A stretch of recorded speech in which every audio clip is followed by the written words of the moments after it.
ನಮ್ಗೆ ಇರೋ ಮಾಹಿತಿ ಪ್ರಕಾರ ಅವರು ಊಟಕ್ಕೆ ಕರೆದಿದ್ರು, ಹೋಗಿದ್ದೀನಿ ಅಂತ ನನ್ನ ಹತ್ರ ಹೇಳಿದ್ದಾರೆ. ಸೊ ಆ ದೃಷ್ಟಿಯಿಂದ ಅವ್ರಿಗೆ ಯಾವುದೇ ವೈಲೇಷನ್ ಮಾಡಿಲ್ಲ ಅಂತ ನನಗನ್ನಿಸ್ತೈತೆ. ನಾನು ಕೂಡ ಅವ್ರ ಹತ್ರ ಮಾತಾಡ್ತೀನಿ. ನಿನ್ನೆನೂ ಕೂಡ ನಮ್ಮ ಧರಣಿಗೆಲ್ಲ ಭಾಗವಹಿಸಿದ್ರು.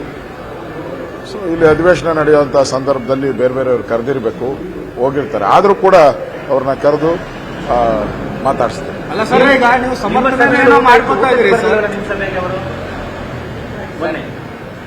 ಇಲ್ಲ, ಬಂದಿದ್ರು. ಮೊನ್ನೆನೂ ನಮ್ಮ ಸಭೆಗೆಲ್ಲ ಬಂದಿದ್ರು. ನನ್ನ ಜೊತೆ ನನ್ನ ರೂಮ್ಗೆಲ್ಲ ನೆನ್ನೆನೂ ಬಂದಿದ್ರು.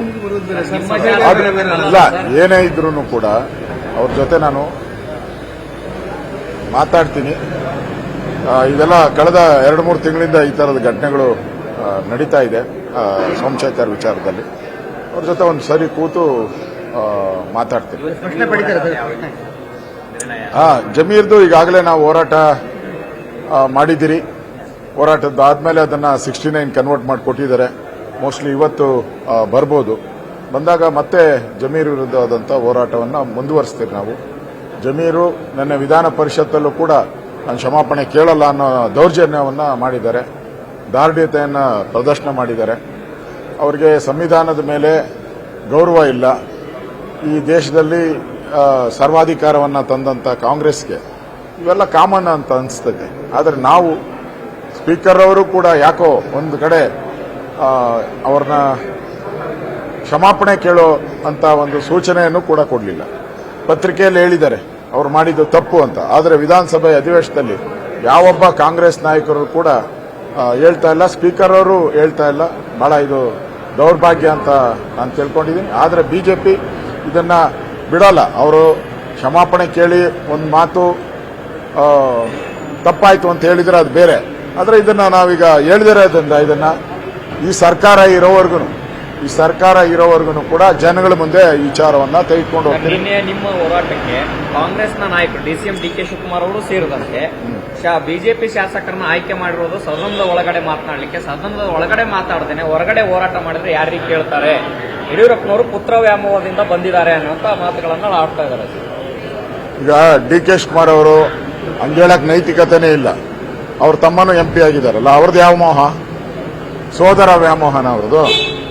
ನೋಡ್ರಿ, ಹೋರಾಟ ಮಾಡೋ ಅಂಥದ್ದು MLAನ ವಿಧಾನಸಭೆ ಅಂತಲ್ಲ, ವಿಧಾನಸಭೆ ಹೊರಗಡೆನೂ MLAನೇ ಅವರು.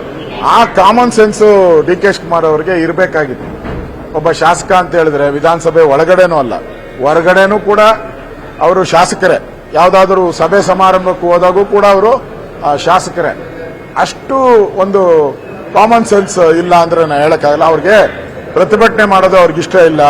ಬಿಜೆಪಿ ಹೋರಾಟ ಮಾಡಿದ್ರೆ ಎಲ್ಲಿ ಸರ್ಕಾರ ಬಿದ್ದು ಹೋಗ್ತೈತೋ ಅನ್ನೋ ಭಯ. ಈಗಾಗಲೇ ನಿನ್ನೆನೂ ಕೂಡ ಕುಮಾರಸ್ವಾಮಿ ಅವರು ಹೇಳಿದ್ದಾರೆ. ಮತ್ತೆ ಅವರು ಕೂಡ ನಾನು ನೋಡ್ತಾ ಇದ್ದೀನಿ ಕಾಂಗ್ರೆಸ್ ಅಲ್ಲಿ ಗೊಂದಲ. ಹರಿಪ್ರಸಾದ್ ಅವರು ಹೇಳಿರುವಂತದ್ದು ಈ ಮುಖ್ಯಮಂತ್ರಿನ ಏರ್ಸೋದು ಗೊತ್ತು, ಇಳಿಸೋದು ಅಂತ ಗೊತ್ತು ಅಂತ ಹೇಳಿದ್ದಾರೆ.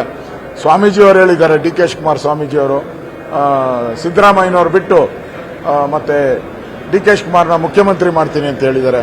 ಇವೆಲ್ಲ ಕಾಂಗ್ರೆಸ್ ಅಲ್ಲಿ ಇರ್ತಕ್ಕಂಥ ಗೊಂದಲಗಳು. ಆ ದೃಷ್ಟಿಯಿಂದ ಆ ಗೊಂದಲಗಳನ್ನ ಈ ತರ ಸಭೆ ಮಾಡೋದು ತಪ್ಪು ಅನ್ನೋ ಹೇಳೋದಾದ್ರೆ DK ಶಿವಕುಮಾರ್ ಅವರು ಯಾರು? ನಾವು ಸಭೆ ಮಾಡೋ ಅಂತದ್ಗೆ DK ಶಿವಕುಮಾರ್ ಅವ್ರ ಪರ್ಮಿಷನ್ ಕೊಡಕ್ಕೆ ಅವ್ರೇನು ನಮ್ಮ ಪಾರ್ಟಿ ಬಿಜೆಪಿಗೆ ಸೇರಿದಾರಾ? ಫಸ್ಟ್ DK ಶಿವಕುಮಾರ್ ನಮ್ಮ ಪಾರ್ಟಿಗೆ ಸೇರ್ಗಂಡ್ಲಿ, ಆಮೇಲೆ ನಮ್ಮ ಸಲಹೆಗಳನ್ನ ಕೊಡ್ಲಿ. ಈಗ ಅದನ್ನೇ ಚರ್ಚೆಗೆ ಹೋಗ್ತಾ ಇದ್ದೀನಿ. ನಮ್ಮ ಹಿರಿಯರೆಲ್ಲ ಇವತ್ತು ಚರ್ಚೆ ಮಾಡ್ತಾ ಇದ್ದೀರಿ.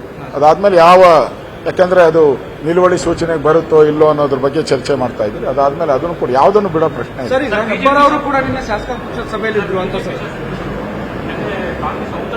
ಹೇಳಾಯ್ತಪ್ಪ